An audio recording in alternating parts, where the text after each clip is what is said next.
Dans quelle région d'Haïti vivais-tu? Dans une ville ou un village? Donc moi je vivais dans la capitale, donc à Port-au-Prince, plutôt dans les montagnes, là où il faisait plus chaud, à Kenskoff. Je vivais dans une île qui se situe dans la mer des Caraïbes. Cette île s'appelait avant Hispaniola, donc elle était divisée en deux parties. D'un côté Saint-Domingue à l'est et Haïti à l'ouest. Donc c'est une petite île. Il y a 8,5 millions d'habitants. Mais par contre, c'est un des pays les plus densément peuplés de la Terre, puisqu'il y a 280 habitants au kilomètre carré. Voilà, donc cette île surtout regroupe la population dans les villes. À Port-au-Prince en général, il y a 25% de la population. Moi, je vivais donc dans la partie des montagnes, donc en haut de, si tu veux, la capitale. Quelle langue est parlée en Haïti? Donc il y a deux langues officielles, le français et le créole depuis peu. C'est une langue orale, mais qui, quand je suis partie de Haïti, commençait à être écrite phonétiquement. En général, les Haïtiens mélangent les langues, donc ils ne possèdent pas une langue unique. Ils commencent en français, continuent en anglais, en espagnol, c'est assez amusant. C'est une façon de s'exprimer qui est originale. À quel âge es-tu arrivé en Haïti? Combien de temps y es-tu resté? Donc je suis arrivée en Haïti, j'avais 25 ans, j'y suis restée 12 ans. Pourquoi es-tu allé vivre en Haïti? Travailles-tu là-bas? Quel métier? Donc moi j'ai choisi dans ma formation universitaire d'enseigner le français à l'étranger. Donc j'étais destinée à partir et c'est le hasard de la vie qui a fait que j'ai rencontré celui qui allait devenir mon futur mari, qui vivait en Haïti. Donc je l'ai suivi. Et quand je suis arrivée là-bas, j'ai trouvé un emploi dans un établissement français à l'étranger, un lycée français, où je suis restée 12 années. J'ai enseigné en maternelle et à l'école élémentaire. D'accord. Est-ce que la vie était difficile? La vie était difficile, mais très intéressante. La vie était différente de celle que je vis en France aujourd'hui, pour plein de raisons. Alors la première, c'est parce que en France, donc on a l'habitude, quand on rentre chez soi, d'allumer la télévision, de se laver quand on veut. En Haïti, c'est totalement différent. D'abord, il n'y a pas d'électricité que le gouvernement donne dans les habitations. Bon, moi, j'avais la chance quand même d'habiter dans une maison, je dirais normale, on en reparlera peut-être plus tard. Et le gouvernement ne donne qu'une heure d'électricité par jour, donc on est obligé d'avoir ce qu'on appelle une génératrice. C'est un Delco. Ce Delco, il fonctionne avec de l'essence, donc chaque jour, j'étais obligée de réfléchir à la quantité d'essence qu'il me fallait pour la semaine pour actionner la génératrice qui me donnait à la fois l'électricité pour avoir un réfrigérateur, la lumière, et tout simplement pour activer une pompe. Là aussi, pour se laver, on avait des containers d'eau. Et il fallait activer la pompe de façon à ce que l'eau puisse être dispensée dans la maison. Donc de ce point de vue, c'était un peu compliqué parce qu'il n'y avait pas de facilité de vie au quotidien. Après, ce qui était difficile aussi, c'était l'alimentation. Donc il y avait des supermarchés, l'alimentation était très chère. On n'avait pas accès à tout ce qu'on peut trouver ici dans les supermarchés, tout ce qu'on aime, le fromage, la viande, c'était extrêmement cher, donc il fallait faire des choix. Ensuite, il fallait pouvoir aussi les stocker, puisque le congélateur, on ne l'utilisait jamais, étant donné qu'il n'y avait pas beaucoup d'électricité par jour dans les maisons. Il y avait des périodes de pénurie, c'est-à-dire que dans les magasins, parfois, on arrivait, il n'y avait plus rien. Donc il fallait s'organiser pour faire des stocks. Et il y avait des périodes difficiles aussi de guerre civile, c'est-à-dire des guerres entre les gens du pays. Il fallait donc là, anticiper, là aussi, prévoir la façon dont on allait se débrouiller. Donc, une fois acheter des stocks avant, s'organiser par solidarité, aller chez les voisins. Donc, c'était une vie totalement différente. Vis-tu dans une grande maison ou une petite? Alors, moi, j'avais la chance de vivre dans une petite maison, mais une maison où il y avait quand même des commodités. Puisqu'en Haïti, donc c'est une société où il y a des gens extrêmement riches, la bourgeoisie haïtienne, et une majorité de personnes très très pauvres qui vivent en dessous du seuil de pauvreté, une grande précarité, des gens qui vivent dans les rues, qui ne peuvent pas manger tous les jours. Moi j'avais un salaire, puisque je travaillais au lycée français, mon mari aussi, donc ça nous permettait d'avoir une vie entre guillemets normale. Dans quelles conditions de vie vis-tu? Alors comme je viens de dire, j'étais chanceuse par rapport à d'autres personnes qui vivaient autour de moi. J'ai été habituée, puisque j'ai passé 12 ans à ces restrictions, mais voilà, les conditions de vie que j'avais étaient totalement différentes de celles que la population doit subir en fait.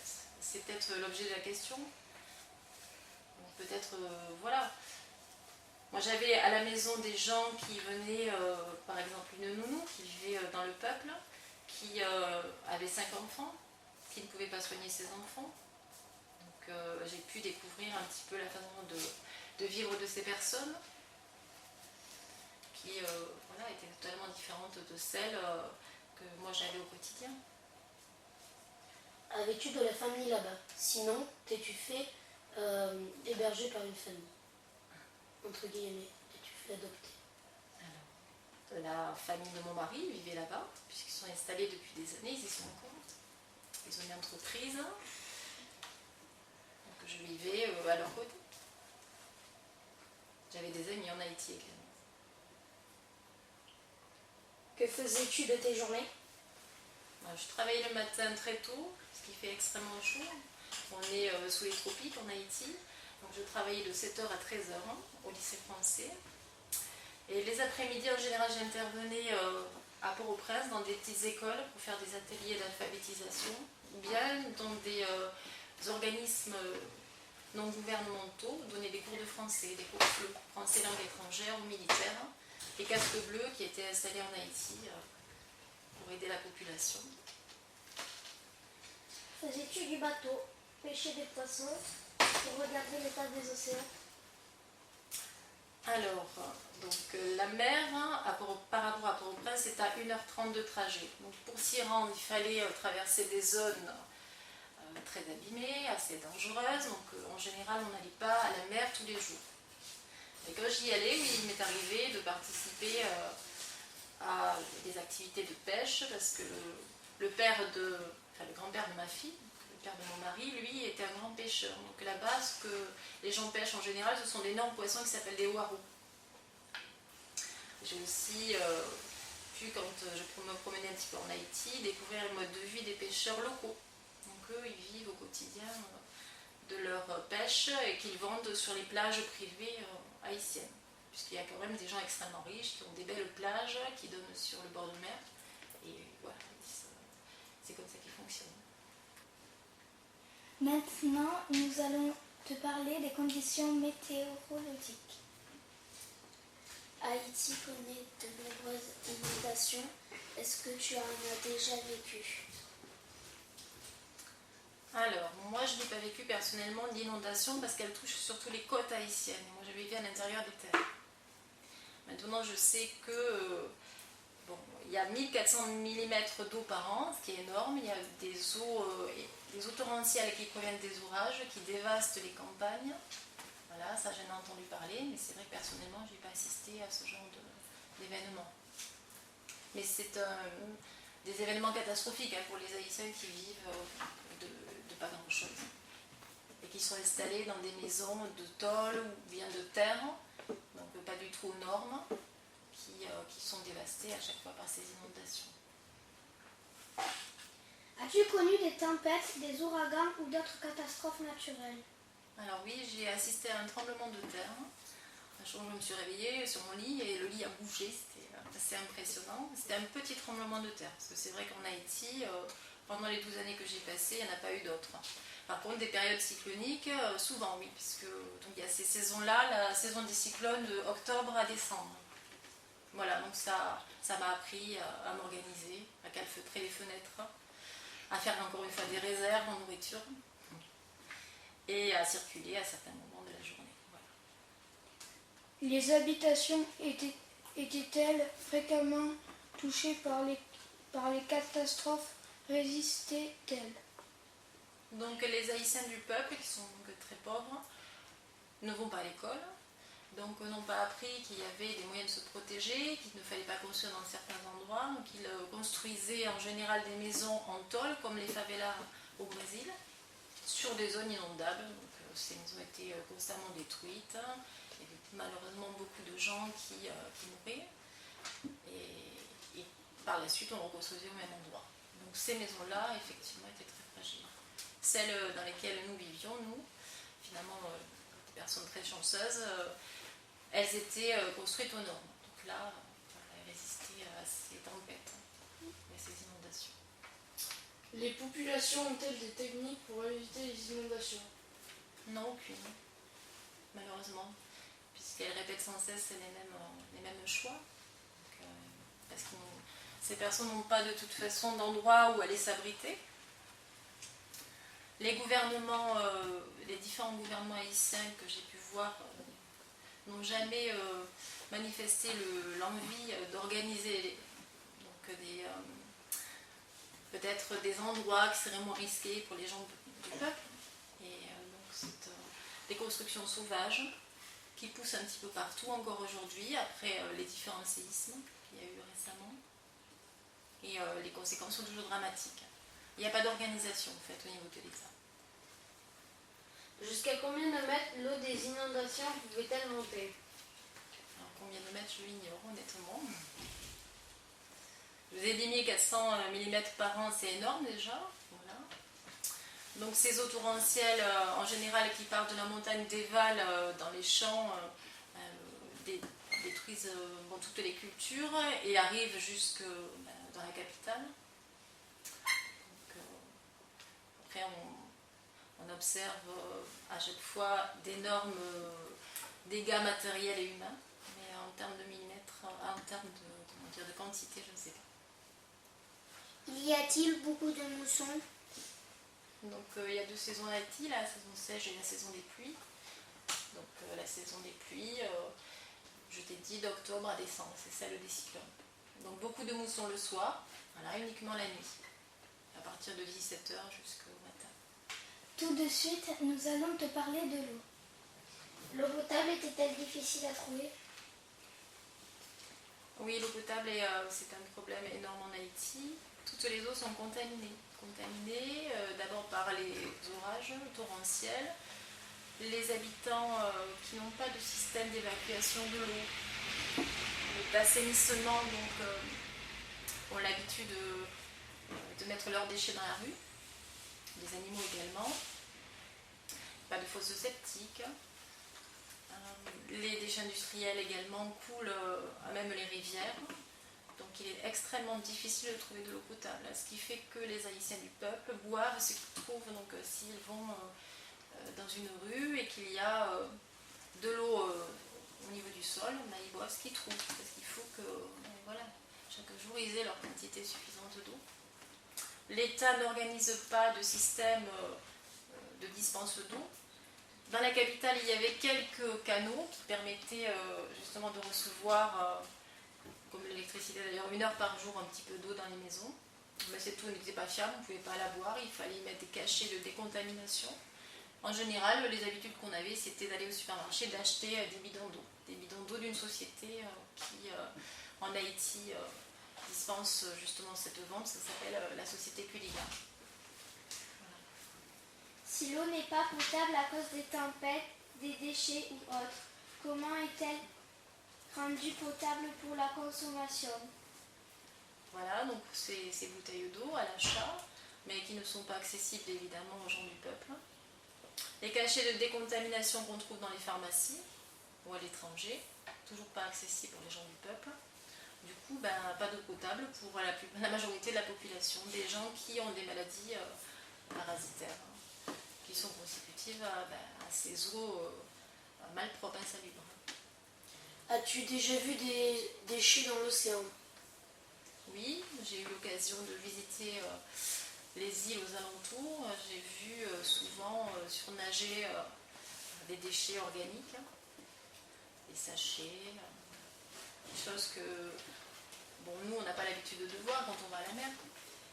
Puisque je vous ai expliqué que voilà, les gens, la population, comment dire, utilise la mer comme un endroit où on peut se nettoyer, se laver, etc. Et les industries haïtiennes, il y en a quelques-unes, n'hésitent pas à jeter leurs déchets dans la mer. Donc effectivement, malheureusement, on a de mauvaises surprises. Y avait-il des dangers marins, inondations, requins? Oui, il y avait tous ces animaux dans l'eau. Moi, j'ai été victime de méduses très toxiques en bord de mer. Il y avait des requins également. Oui, tous les dangers qu'on peut trouver. Bon, en même temps, voilà, on fait attention, pas plus qu'ailleurs en tout cas. Y avait-il des piscines municipales? Non, aucune piscine municipale. Il y avait de grands hôtels pour les gens riches qui étaient ouverts en fait, aux clients étrangers. Il m'est arrivé d'y aller. En fait, cette vie-là, où on ne pouvait pas sortir, circuler comme on le voulait, puisque donc, il y avait beaucoup d'insécurité, obligé, les gens du peuple évidemment à vivre au jour le jour, mais les autres personnes à trouver des occupations dans les hôtels, le week-end notamment. Donc là, on avait accès à la piscine, évidemment, en payant une entrée, mais aucune piscine municipale. Consommais-tu beaucoup d'eau quotidiennement? Alors c'est un pays très chaud, un pays sous les tropiques, où forcément on a besoin de boire. Donc, je pense que ma consommation était la même qu'aujourd'hui, parce que j'avais la chance de pouvoir acheter tout simplement des bouteilles, boire des jus de citron. Donc je n'étais pas privée d'eau. L'eau était-elle chère là-bas? Si l'eau est payante, les gens ont-ils assez d'argent pour se la procurer? Donc l'eau était chère, puisqu'elle venait souvent de l'étranger, des États-Unis. La population, donc, comme j'ai expliqué, n'avait pas... le revenu d'un Haïtien du peuple correspond à moins d'1 € par jour. Donc non, on ne pouvait pas se payer d'eau en bouteille. Y avait-il de l'eau minérale en bouteille? Des eaux, oui, de l'eau minérale qu'une seule société dispensait, donc elle avait le monopole, je l'ai dit tout à l'heure, c'est l'eau Culligan, une société américaine. Après, on avait aussi des eaux minérales qu'on trouve dans les magasins, des eaux françaises, mais à des prix exorbitants, donc il n'était pas question de les acheter. Voilà. Quand tu es arrivé en Haïti, as-tu trouvé une grande différence de consommation d'eau? As-tu eu du mal à t'y habituer? Par la force des choses, on s'habitue au mode de vie. Donc j'ai appris. Au début, j'étais très surprise. Et puis par la suite, j'ai pris le rythme, comme tout le monde, à mesurer la quantité d'eau, surtout pour me laver, par jour. Par rapport aux boissons, comme j'ai expliqué, il n'y avait pas de problème. Et surtout que j'avais une enfant à l'époque, donc voilà, il fallait m'organiser par rapport, il fallait faire des choix. On ne pouvait pas se doucher plusieurs fois par jour, elle était petite, donc c'était elle qui passait en priorité. Voilà. Donc il fallait activer cette fameuse pompe, il fallait avoir assez d'essence, voilà, c'était tout un cheminement, totalement différent de ce qu'on vit ici au quotidien. Ça a obligé à réfléchir, à anticiper sa vie. Trouves-tu que tu as une consommation d'eau différente depuis que tu es rentré en France? Ce que je constate, c'est que je gaspille moins d'eau. Voilà, si je remplis un verre, je le finis. Je n'en prends pas deux si j'ai envie d'en prendre un seul. C'est ça qui a changé. Peut-être aussi ma façon d'élever ma fille, de lui faire passer des messages. Ouais. Je suis plus attentive quand même à ça. Y a-t-il une différence de consommation entre les villages et les villes? Oui, parce qu'en ville à Port-au-Prince, donc dans les maisons de gens qui avaient plus d'argent, donc il y avait quand même évidemment des robinets. Dans les campagnes, les gens pauvres n'ont pas ce système-là, donc ils ont des fontaines accessibles sur certains villages, des fontaines qui ne fonctionnent pas tous les jours d'ailleurs et qui sont quotidiennement abîmées, l'eau volée. Voilà. Donc il y avait une différence évidemment de consommation entre la campagne et les villes. Et souvent les gens de la campagne allaient en montagne pour aller chercher avec des seaux de l'eau dans les sources d'eau et les ramener voilà, pour pouvoir la consommer pendant la semaine. Et pour finir, nous allons te parler des conditions du pays. Y avait-il des déchets dans les rues? Y avait-il un système de ramassage de déchets, de recyclage ou de tri? Alors, il y avait de nombreux déchets dans les rues. Quand je suis arrivée, je me souviens de la vision que j'ai eue. Je me suis dit, mais j'avais jamais vu autant d'ordures, excusez-moi de le dire, rassemblées, voilà, à même le sol. Oui, malheureusement, les gens vivent au milieu des ordures. Donc il n'y a pas de système public de collecte de déchets, ça veut dire que chacun gère ses déchets comme il le veut. Alors, les gens du peuple évidemment jettent voilà, ce qu'ils utilisent. Les gens un petit peu plus riches peuvent faire appel à des sociétés privées qui viennent avec des camions, qui prennent tous les déchets, qui vont gentiment les jeter en bord de mer. Donc quand on va justement à la mer, on est bien content de, comme tu me demandais tout à l'heure, de voir des tas d'immondices comme ça former des montagnes d'ordures. Donc pas du tout de système de collecte organisé et surtout pas de système de traitement des déchets. Donc ça c'est vrai que c'était le côté très négatif voilà, de la vie en Haïti. Il y avait beaucoup de côtés positifs mais celui-là était très compliqué à supporter. Les odeurs, etc. Voilà la vision, les odeurs. La contamination des eaux, les maladies générées par justement cette absence de traitement des déchets. Personnellement, faisais-tu attention aux déchets que tu jetais? Alors si tu veux, c'est pas du tout la même problématique ici. Moi quand je suis à la maison, je fais comme beaucoup de Français, je trie mes déchets en France. Voilà. Mais en Haïti, c'était pas du tout le questionnement. Moi, l'objectif c'était voilà, de pouvoir trouver une façon d'évacuer les déchets de la maison. Je faisais attention à, bien sûr, ne pas contaminer la nature. Est-ce que dans mes choix d'achat alimentaire, j'étais sensible au fait que tel sachet puisse se détruire ou pas? Non, c'est vrai. Malheureusement, je n'avais pas cette façon de voir les choses parce que je savais que malheureusement, rien n'était fait par la suite et que ce que j'allais jeter serait mis en bord de mer. Donc voilà. C'est vrai qu'en France, par contre, j'y suis attentive. Et j'apprécie qu'ici, on ait tout un système qui organise justement le traitement des déchets. Peut-être ça m'a rendu plus sensible à ça. Quand j'étais jeune, peut-être que je n'avais pas cette vision des choses. Donc ça m'a servi. Quelles sont les conditions d'hygiène en Haïti? Douche, bain. Comment sont les toilettes en Haïti? Alors les conditions d'hygiène du peuple, très compliquées. Donc, je l'ai déjà dit, puisque donc, voilà, ils vivent au milieu des ordures et je pense que voilà, leurs besoins, ils les font dans la rue. Un petit peu comme au Moyen-Âge chez nous. Donc chez moi, il y avait des toilettes, voilà, mais je pense que j'avais une fosse septique, semblant de fosse septique individuelle. Mais je ne me suis jamais vraiment posé la question de savoir comment ça pouvait, au bout de quelques années, être nettoyé. Voilà, des conditions compliquées qui facilitent en fait le développement des maladies. La médecine en Haïti est-elle la même qu'en France? La médecine est-elle efficace là-bas? Alors, je pense qu'il y a de très bons médecins en Haïti qui notamment sont allés faire leurs études à l'étranger. Je sais que j'en connaissais beaucoup qui avaient fait des études en France, en Belgique. Et de très bons médecins cubains, puisque là, vous savez qu'à Cuba, donc les habitants, contrairement justement aux Haïtiens, avaient tous accès à l'école depuis très très longtemps. Donc les médecins étaient très réputés. Maintenant, il faut savoir qu'en Haïti, tout le monde n'a pas accès aux soins. Uniquement les gens qui ont l'argent de se soigner. Donc c'était mon cas. Mais il n'y avait qu'un hôpital central qui se situait en bas de la ville, où il n'était pas conseillé de se rendre à certaines heures. Donc je pense que ça a développé chez moi, et par chance peut-être aussi, le fait d'être moins à l'écoute voilà, de mes petits bobos. C'est-à-dire quand j'avais l'impression d'être malade, je n'allais pas forcément chez le médecin. Et c'est vrai que ma fille, peut-être parce qu'elle était habituée à vivre au milieu des microbes, elle a eu très peu de maladies infantiles. Voilà. Par contre, les gens du peuple, souvent, mouraient de maladies qu'ici on soigne fréquemment, puisqu'ils n'avaient pas l'argent d'aller se faire soigner, pour aller se faire soigner. Comment vivais-tu la pauvreté, la tienne ou celle des autres? Donc moi je ne vivais pas dans la pauvreté, mais je vivais très mal la pauvreté que je voyais autour de moi.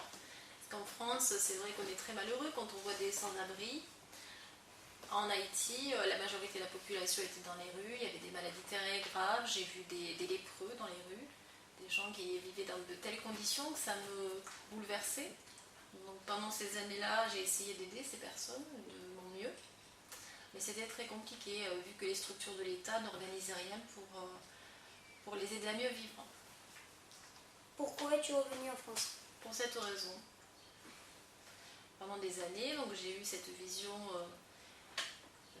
d'une société à deux vitesses, où il y avait des gens extrêmement riches, des gens tellement pauvres, et il n'y avait pas de solidarité. Donc ça a été une des raisons qui m'ont poussée à rentrer. Puis ma fille donc, avait 8 ans, et le pays traversait des périodes d'insécurité extrême. Il y avait beaucoup de risques à descendre pour aller au travail. Donc je me suis dit que c'était sûrement le moment de rentrer et qu'il fallait être raisonnable pour son bien aussi.